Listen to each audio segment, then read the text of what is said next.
Let's get to these mid-season awards. I'm really excited about this. So I want to jump right into this. We will do again. These are our mid-season awards. Clearly not official. I'm sure whatever we choose, these probably will end up being the picks, right? We just have like this ability to predict the future, I would say. So I think some of these picks will actually come to fruition. Let's do this. Do you guys want to start with MVP, the biggest award? Yeah, I think sure. I think why not? We don't want to hold off on the MVP. So, so the top guys at MVP. I think we know all the names. I don't want to go first. I want to allow one of you guys to go first.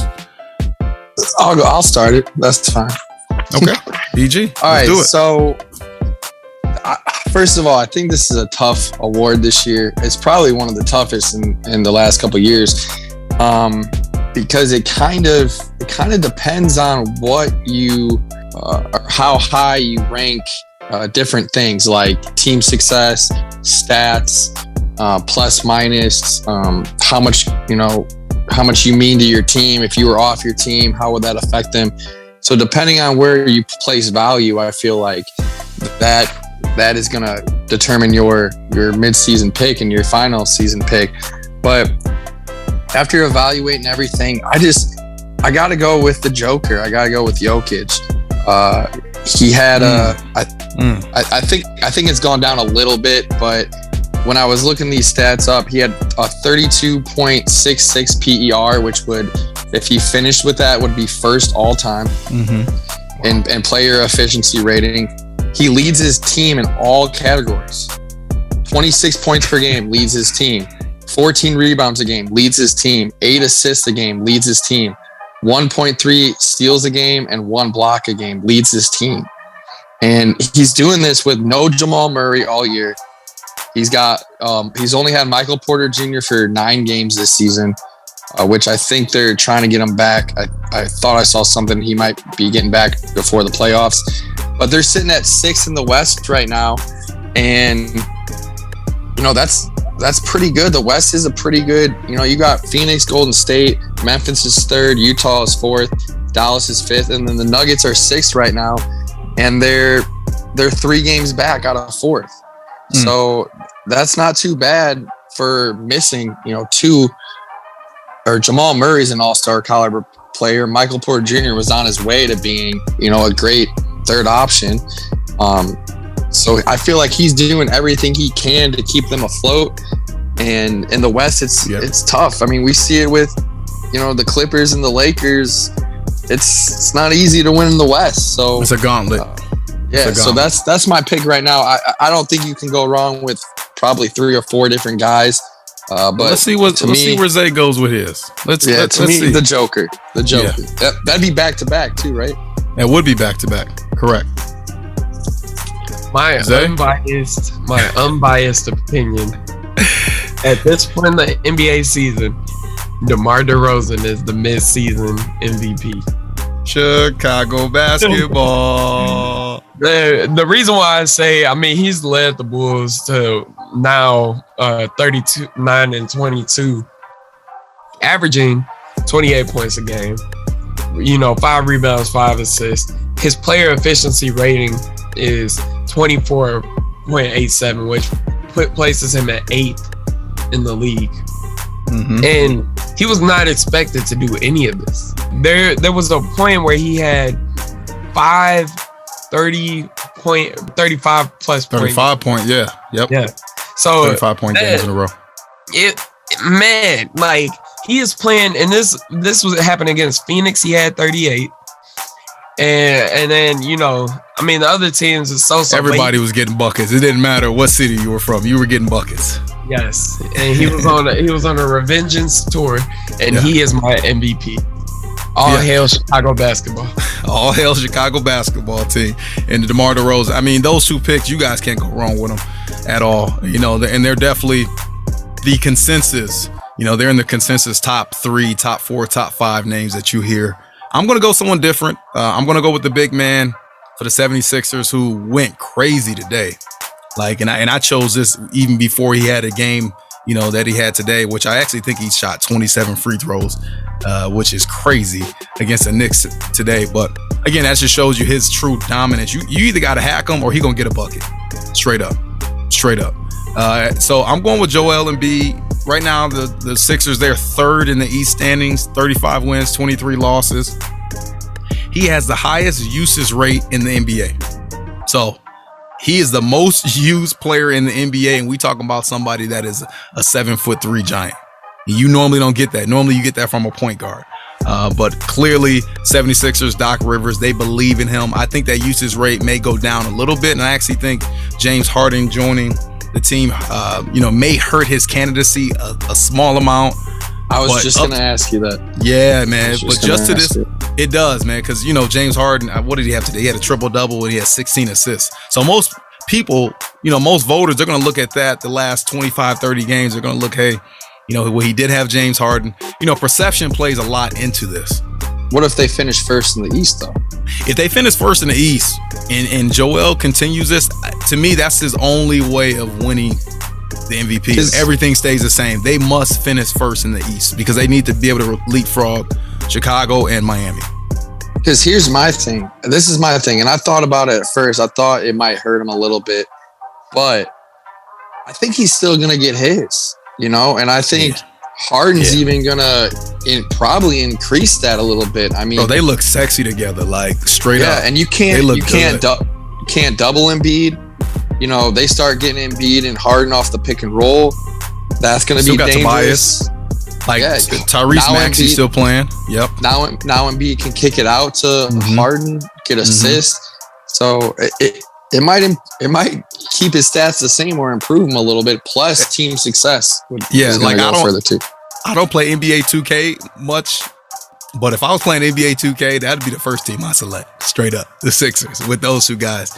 But again, Embiid, he's able to lead his team number one in the East, the top overall seed in that side of the standings. He continues his usage rate, which again is number one in the NBA. And while being number one in usage rate, he's third in PER behind Giannis and behind the Joker. So you talking about the highest usage rate with the third highest PER. That's saying a lot. All right. And then he's averaging 29 points a game. He's leading the league in that. 4.5 assists a game, 11 rebounds per game, 1 steal, 1 block per game. And he's shooting 49% from the field, 37% from three. We talking about a 7'3" big man that can stretch and do it all. And if you hack the man like the Knicks did today, he's shooting 81% from the line. So, and also on top of that, we talk about the flip side, right? There's not just offense, there's defense. He's the fourth overall player in defensive rating at 104.5. He's only behind Jared Allen, Nikola Jokic, Evan Mobley. So that's saying a lot. My second pick right now, if I had to go with it, I'm going with you, Zay. I agree there, Demar Derozan. But there are a lot of really good picks. We haven't mentioned him. How do you guys feel about Giannis winning this award, which would be his second award in 3 years? I think, he's having a great year. Don't get me wrong, but that's the thing. So many, if that's the case, LeBron would win it every year. Not this year, right. But so many of the years he was in Miami and Cleveland. The Bucks are sitting in fifth in the East right now, and they've been more healthy than any team ahead of them, minus Cleveland. So, if you look at the East right now, Miami's been battling injuries. Chicago's been battling injuries. They're the top two.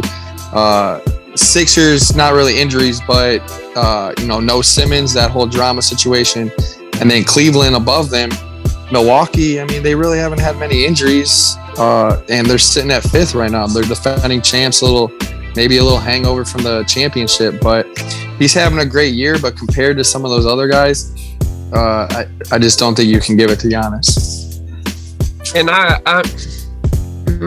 I disagree with that. I tend to disagree too, only because, and I'll let you get to your point, Zay, but if you look at stats, and I know you're not just mentioning stats, and I understand it, right? Voter fatigue is another thing where you just feel like, well, he just won it 2 years ago. We can't just give it to him every year, even though he probably deserves it. He's one of those three guys right now that he could, if he wins the award, he is deserving of it. But if you look at his stats compared to 2 years ago, they're better than what they were. And again, I know it's not all about stats, But Zay, go for it. Yeah, and I mean, it's not all about stats, and I think it's a lot to do with the situation you're around. Giannis's situation he's around is pretty horrific, or not horrific, but you take Giannis out of that picture, and it's like Chris Middleton. Yeah, NBA All-Star. Yeah. But you take Giannis out of that picture, they are nowhere near any conversation on winning anything in the East. And that says a lot because it's the Eastern Conference. But couldn't you say that about the Sixers, though? I mean, you could say that about the Sixers. Yep. Yeah, it's true. You could. But Giannis, the element he provides to that team is just, and he's won a championship with that team already. True. So that's he has shown that he really is the MVP. He's Right. shown that he won the championship as the best player. Yeah. I mean, it's tough because it can be a toss up again with all these guys, and we mentioned it. If any of these guys win the award, you couldn't go cry about spoiled milk saying, well, that guy shouldn't have won it. No, you talking about Embiid, Nikola Jokic, who again has better stats than probably both of those guys we just mentioned. You talk about Embiid, Giannis, Jokic, and even Demar Derozan. Like, they have a great case. I even think a player who will be my most improved player, and we can parlay this conversation into the next one, Ja Morant. I mean, he even has a chance. You talking about the Western Conference, which quote unquote is a tougher conference. The things he has done has been tremendous. So let's get right into the most improved. I really like you guys' MVP picks. I'd be excited to see where it all lands at the end of the year. And I think we'll end up making, we'll make updates to these picks as it goes. But let's go to the most improved player. And I just hit on him, Ja Morant. You talking about making an improvement and making a leap from year 1 and 2 all the way to year 3. If you talk about his stats this season compared to his stats overall the last 2 seasons and the jump he's made from 1 and 2 to year 3, these are the jumps. He's going up 8 points in points per game. He's going up from 18 points a game to 26 points per game this year. He was career 4 rebounds per game before this year. He has jumped at 2 rebounds per game. Now he's at 6. He went from 5.5 free throw attempts per game. Now he's at 7 attempts per game. So he's attacking the rim even more. And this is for a Memphis team that I just read the stat. They have the most paint points in the NBA, and it makes sense. You talking about a guy like Ja Morant, who reminds me a lot of arguably my favorite player of all time. And I got 3. Let me go through this because I want to make sure y'all know this. My favorite players all the time: Michael Jordan, LeBron James, and Allen Iverson. Those are my favorite players of all time. Ja Morant reminds me of Allen Iverson a lot, right? He can get to the free throw line. He's going to be in the paint. And it doesn't matter how slight, how small, how frail you think he is. He's going to be in that paint. He's going to be attacking those bigs. So you go from 5.5 career free throw attempts. You jump that all the way to 7 in year 3 for Ja Morant. Then he's going from 49% career shooter to 53% in effective field goal percentage. And he's also shooting, on top of that, he's shooting 5 more shots than he did in his first 2 years per game. So, and he makes about half of those. He makes about 10 field goals per game. He shoots 20. So his attempts have gone up, yet his field goal percentage has also gone up. So that's pretty good. And I got a second and third choice. My second choice would be your boy, Mr. 219, Darius Garland. And then number 3 would be my Michigan man, Miles Bridges. So how y'all feel about that, man? Well, my man Ja Morant winning most improved player. If he don't win MVP, he got to get something there. I saw it coming in. I figured one of us would have him. This is probably actually the toughest one. This is the category that I probably did the most research and probably switched the most guys on. Right away I wanted to pick Ja, but I wanted to find somebody kind of less known, somebody who wasn't, because Ja, I mean, he's having a great year, MVP year this year, but he was a great player last year, Mm-hmm. So I wanted to find someone who was kind of less on the radar. I also thought about LaMelo Ball, but I was like, he was, he got injured last year, but he's still having a great year. Won Rookie of the Year. Rookie of the Year, right. So the guy that I went with is DeJounte Murray from the Spurs. That's your guy. Yeah, he's been balling, man. I really like his game, bro. Yes. If you look, and I know he plays on a Spurs team that doesn't have a lot, and they're 12th in the West right now. 13 games under 500. But if you look at his stats, he balls out. So compared to last year, he's up 4 points per game. He's up 1 rebound per game. He's up 4 assists per game. Right now, he's putting up 20 points, 8.5 rebounds, 9.5 assists. He's second in the league in triple doubles with 12 triple doubles behind Jokic, who has 16. He has 30.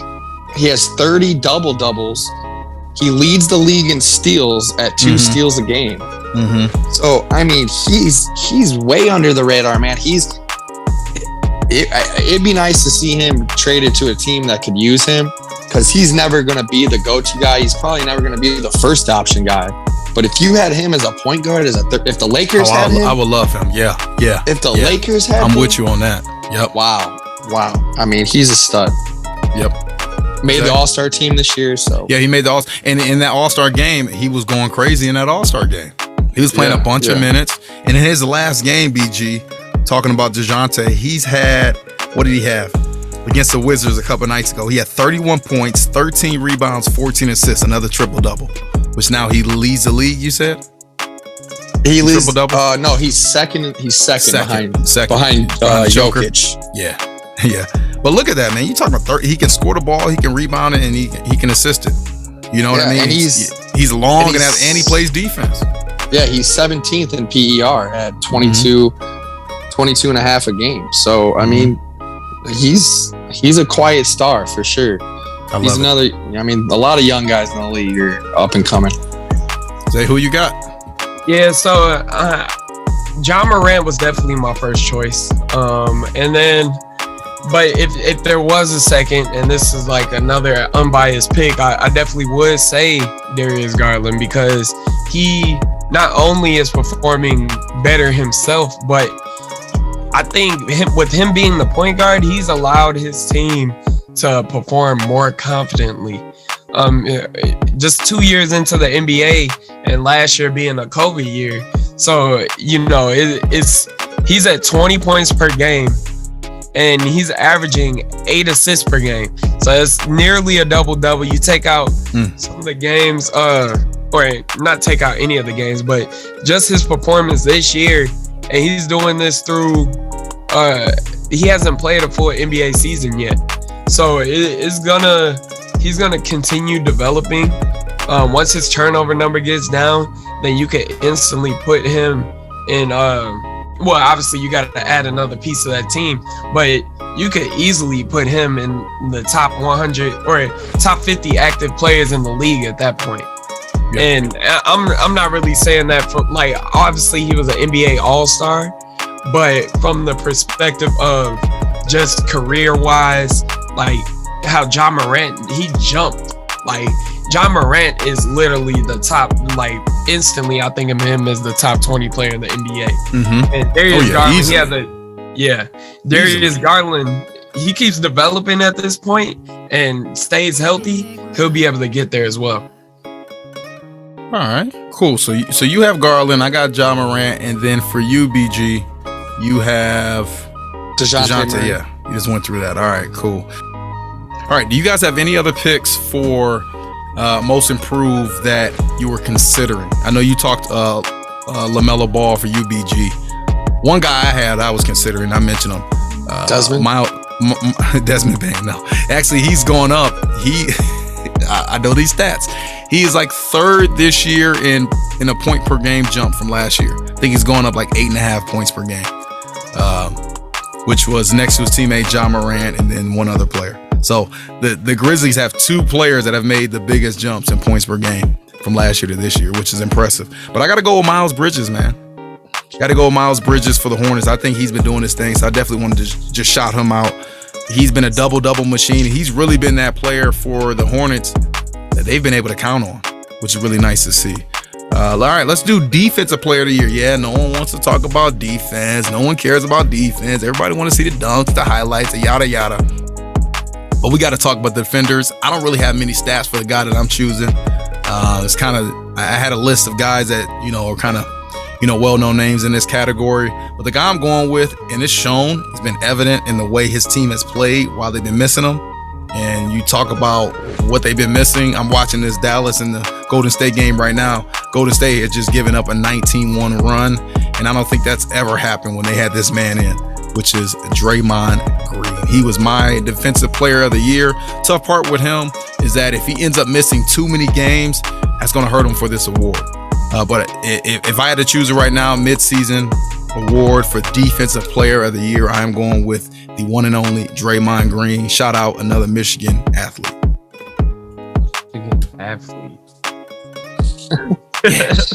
Yeah, I'm gonna have to agree with you, man. And it's crazy because, I was looking up stats defensively, blocks.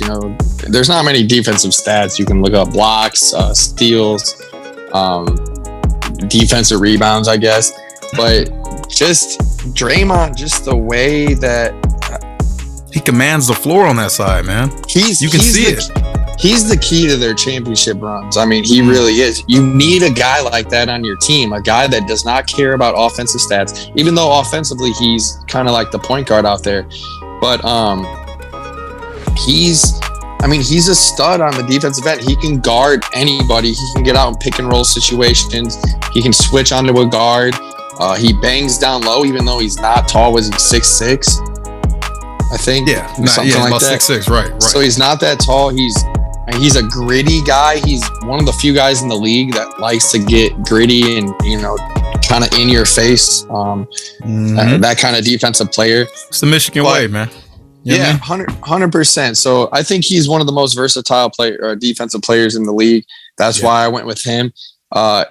If this guy was healthy, Miles Turner would be my pick. I mean, Miles Turner's second in the league this season in most blocks, total blocks, and he's played half the year. I mean, if he was healthy, he'd be killing the league in blocks. He was averaging 2.8 blocks per game when he went out.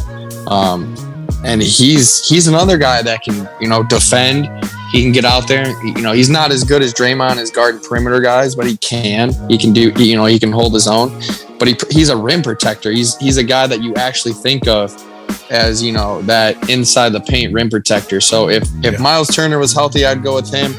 But right now it's Draymond Green, even though Draymond isn't healthy either, I guess.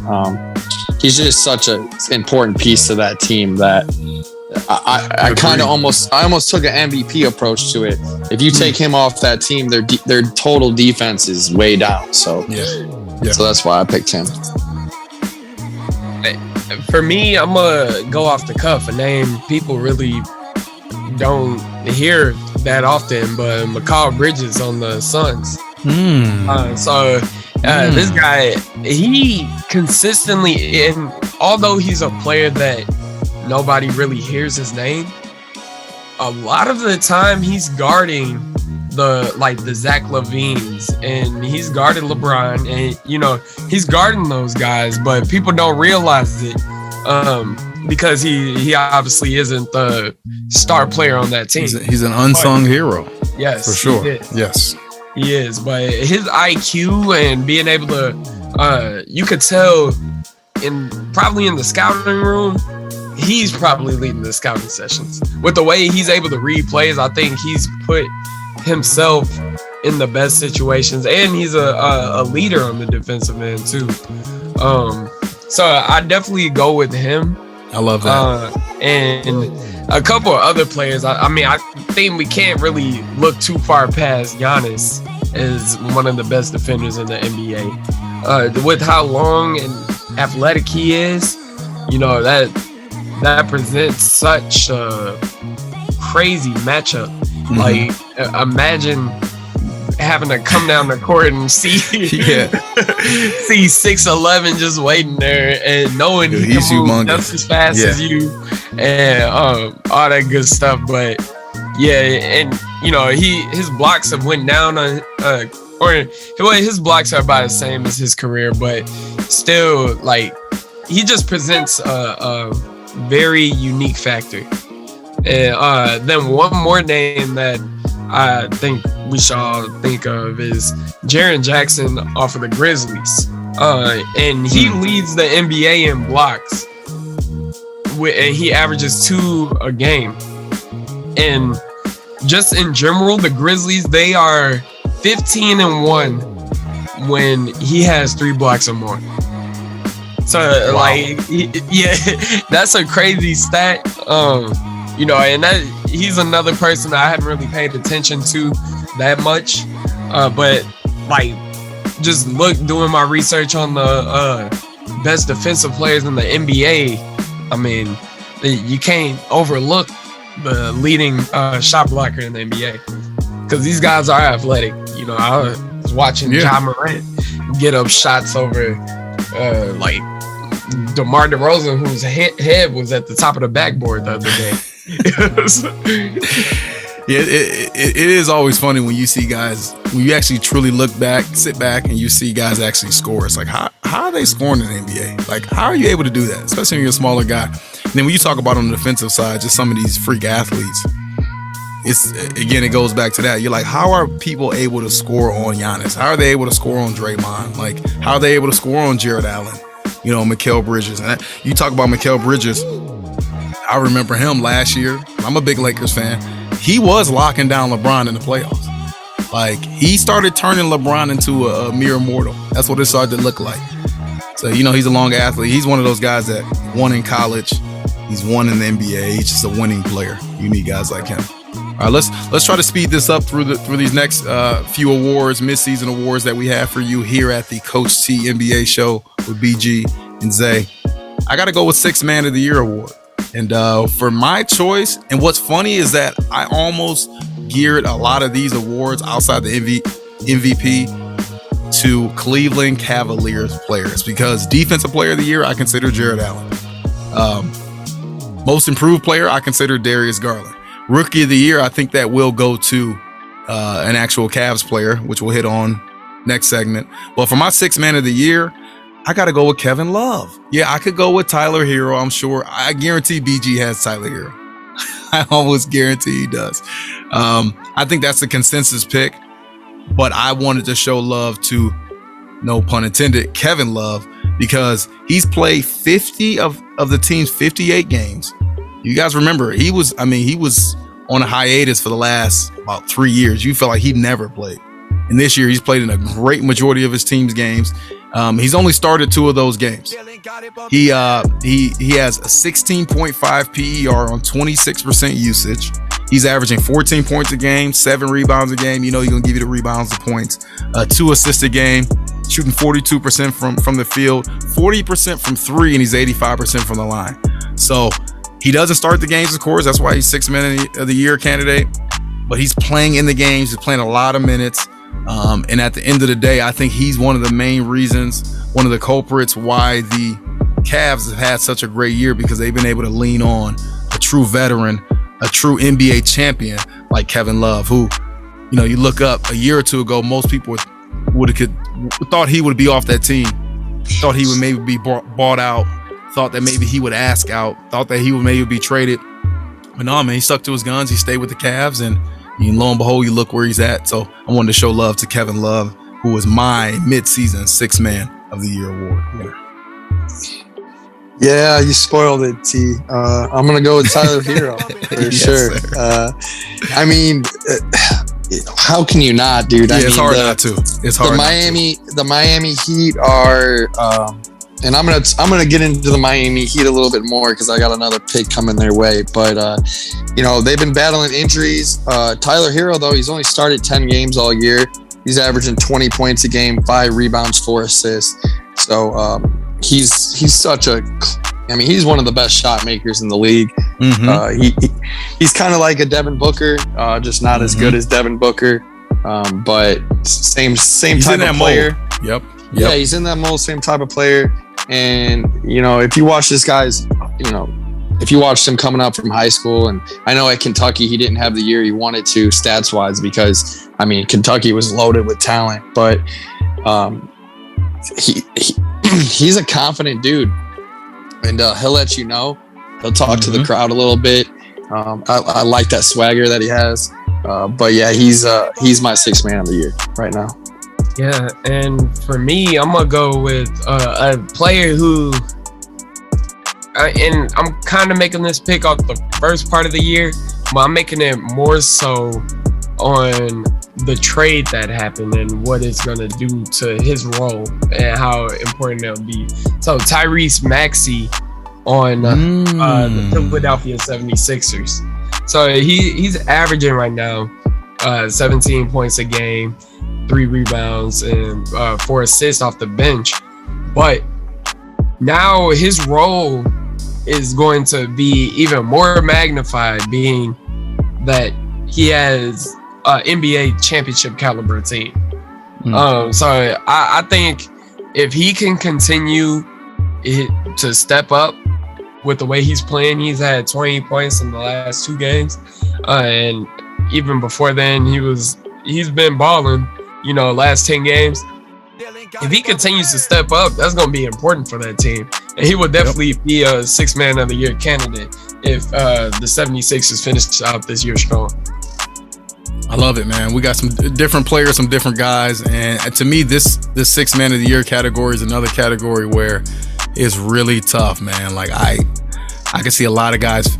First of all, you got to find a guy that technically is not a true day in and day out starter, and there are a lot of those guys, of course, right? And then you got to find a guy that, even though he's not a starter, he's almost got to play starter minutes and be effective towards the end of the game. And this team has to be counting on him to actually pull out wins. Another guy I had, because Tyler Hero was my second pick. Zay, I mean, your guy with Tyrese Maxey, like that's a low key name. A lot of people don't know, man, but he's definitely been balling, man. You see him the last couple weeks of this season, he's been going crazy. Like I think he's played with a lot more confidence. And if you actually watch their games, I remember the first game that they were back. Talking about the 76ers. This is a little bit of a tangent, but I'm gonna go on it. Where James Harden was traded to the Sixers. It was a TV game. They showed James Harden coaching Tyrese Maxey on the side, talking to him about, hey, this is how you finish the play. This is what you need to do off the pick and roll, yada, yada. And that was a game where I think Tyrese Maxey had 30 plus points. It was against the Bucks. That's who it was. And I think he's really going to benefit from James Harden being on that team. And of course, playing with James Harden and Joel Embiid, which I think he's going to end up being that 3rd best player and probably the outside of the superstars for the Sixers. I think he's going to end up being that X factor, right? You would think maybe Tobias Harris is going to be the X factor. No, I think Tyrese Maxey is going to be that guy for the Sixers. A guy that I had up there as well for 6th man of the year, Jordan Clarkson. We know what he's done. He's kind of been in that role for a long time. So I'm intrigued to see how he finishes the year too with the Utah Jazz. All right, what do we have? 2 more. Rookie of the year. I want you guys to guess who I have for Rookie of the Year. I kind of gave it away earlier. We probably all have this guy. Evan Mobley. Yes. Evan Mobley. Who else has Evan Mobley? Anybody else? I don't. Oh, okay. Zay, you have Evan Mobley? Yeah, I was thinking about him, but I have my backups because I hate being on the same page as you guys. Okay.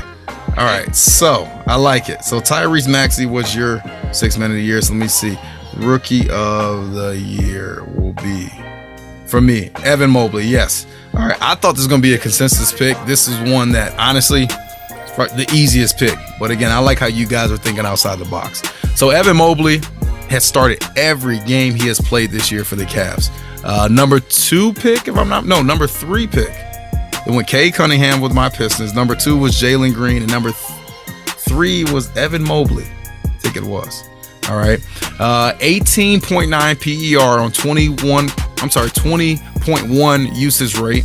He's averaging 34 minutes a game, 15 points per game on 50% shooting, 2.5 assists per game, 8 rebounds per game, and 1 block per game.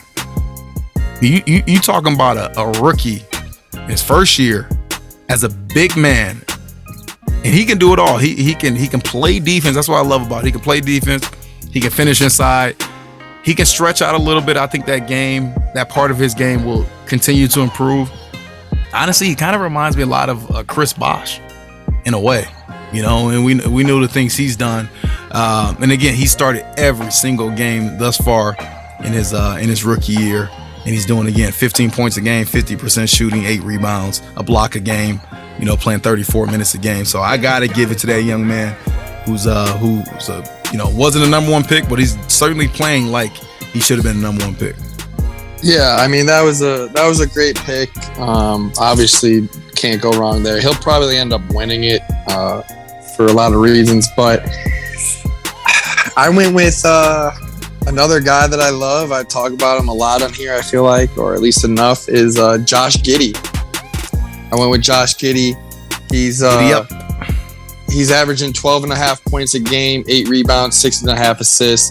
He's got 4 triple doubles on the year, which is tied for 8th. He's tied with, and these are the guys ahead of him in triple doubles. And I know triple doubles is kind of a random stat.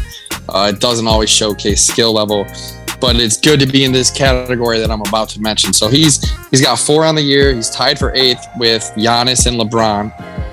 And then LaMelo has 5. Sabonis has 5.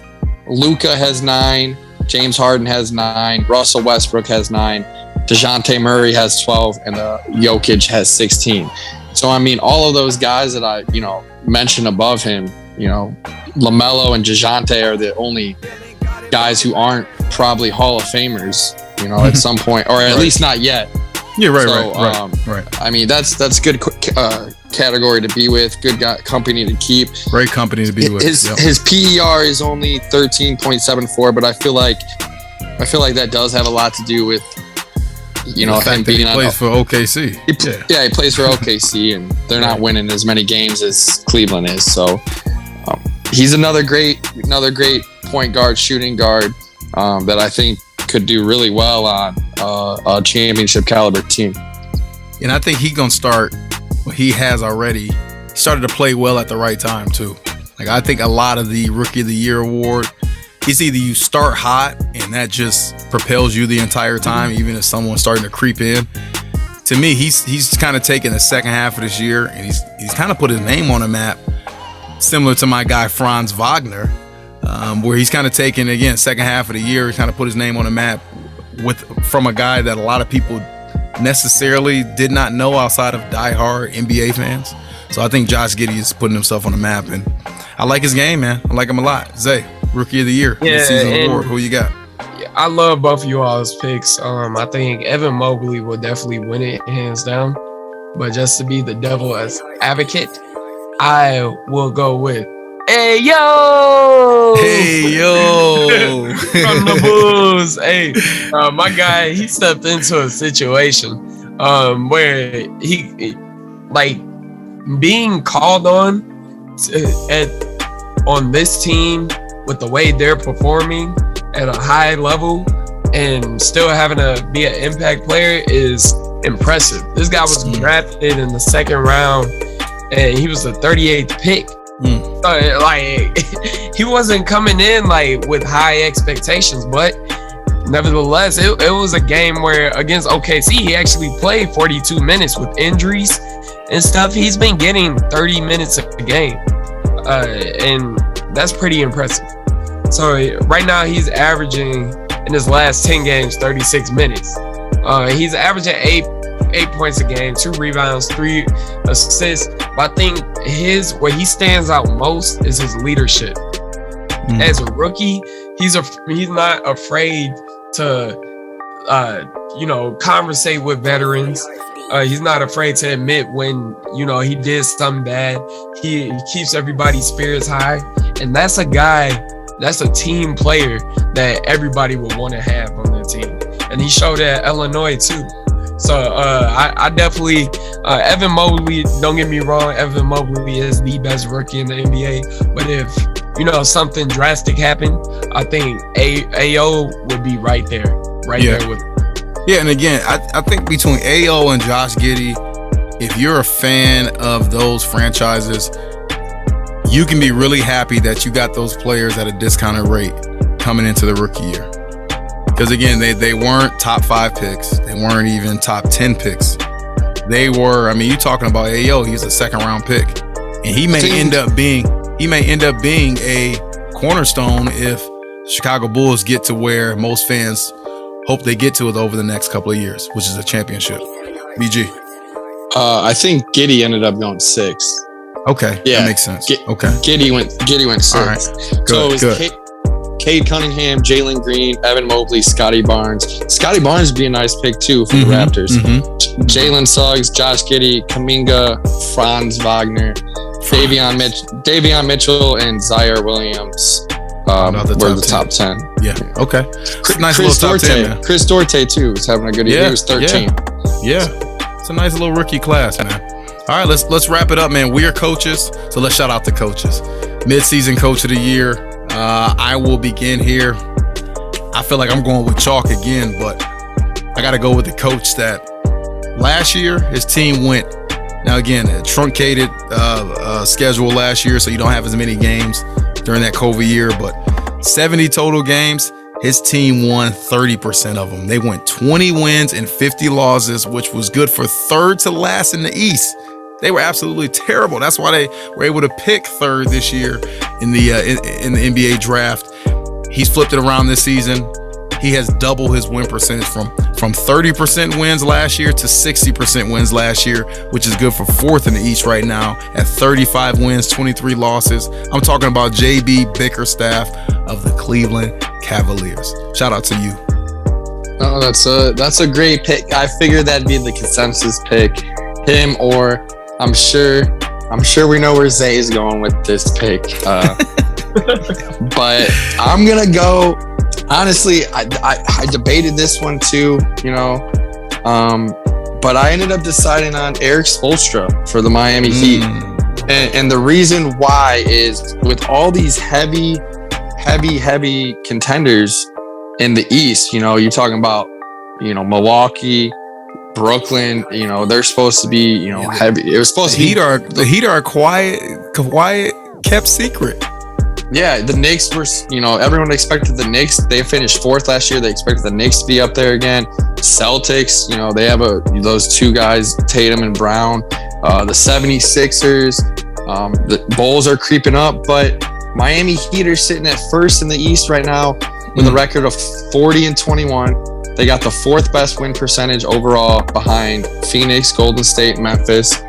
And they've played 61 total games. Jimmy Butler's only played 40, and Bam Adebayo's only played 34. So you're missing your two best players for a third of the season, and you're still sitting at first in the East. And I know they got Kyle Lowry, and they got my pick for sixth man of the year. And it's just the culture that he has there. Any other team, you talk about any other team. If DeRozan goes down, I know the Bulls are missing LaVine and Caruso, but if DeRozan and LaVine go down, I'm sorry, Lonzo and Caruso. But if DeRozan and LaVine go down, the Bulls aren't sitting at second in the East. If Joel Embiid goes down, the Sixers aren't sitting at third in the East. If Cleveland loses Darius Garland and Evan Mobley, or whoever their top two guys are, whoever you would consider, they're not sitting where they are. So Miami Heat losing their two best guys for a third of the year, and most of those games they were both out at the same time, and they're still sitting where they're at. I mean, that just speaks honors to the culture they have there and to what Eric Spoelstra is doing. Eric Spoelstra, who recently was named a top 15 coach of all time. So you can never go wrong with Coach Spoelstra, who started in the film room, by the way. Started as a film director or film cut-up guy for the Heat, and now look at him. One of the greatest 15 coaches of all time, voted by his peers. So I respect that young man, that old man, that veteran man. I respect him. Zay, who you got? Let me guess. I already typed it here. I don't know if you can see this. Is that correct? Is that correct? Billy Donovan. No. Is that correct? No. But you guys know, and that's how I know you guys are my friends, because that I was thinking that, and I really was. But and hats off to the Bulls. But as a fan, I expect them to be that good. Oh, I see. Here we go. As a fan going into each season, I'm not sitting here like, oh, I hope the Bulls, I hope they're the best team in the NBA. No, like I want them to be the best team in the NBA. So It's like I want whatever situation happens to be the best outcome. But hats off to Billy Donovan for turning that program around. But I have to give all my props to Monty Williams of the Phoenix Suns. This is year 2, or well, he's been there for some time, but back-to-back years, they are in the conversation for the best team in the NBA. And it's really 3 years in a row. Yeah. They by far, they obviously have the best record, but you take away the best record, they have dominated the Western Conference, which is like really unheard of since like the Kobe and Shaq days. They're 29-9 in the Western Conference, which is by far the best record. And their point differential is 7.7 points, so almost 8 points they are beating teams by. And this is overall on the whole season. That is impressive. Granted, they're on a 2-game losing streak, but these guys, they have to cool off at some point. But even then, they're competing, which I love the best. So Monty Williams is my coach for, my coach for the mid-season coach of the year. Okay, I love it. Really good stuff, fans. We hope you guys enjoyed that. We hope you liked that. Again, we wanted to give you guys that because, again, to me, it's a lot of conversation, and probably the biggest conversation when it comes to the NBA currently is, how our team's going to finish, how are the players going to finish, who's going to be where, who's doing the best. Obviously, just coming off of the All-Star weekend, we just had a collection of 24 of quote-unquote our best players. So it makes sense to go through these awards right now. We're going into crunch time, nut cutting time, we like to call it, of the NBA season. About 25% of the season is left. So we'll see what happens, man. We'll see what happens. See how our picks actually fare. So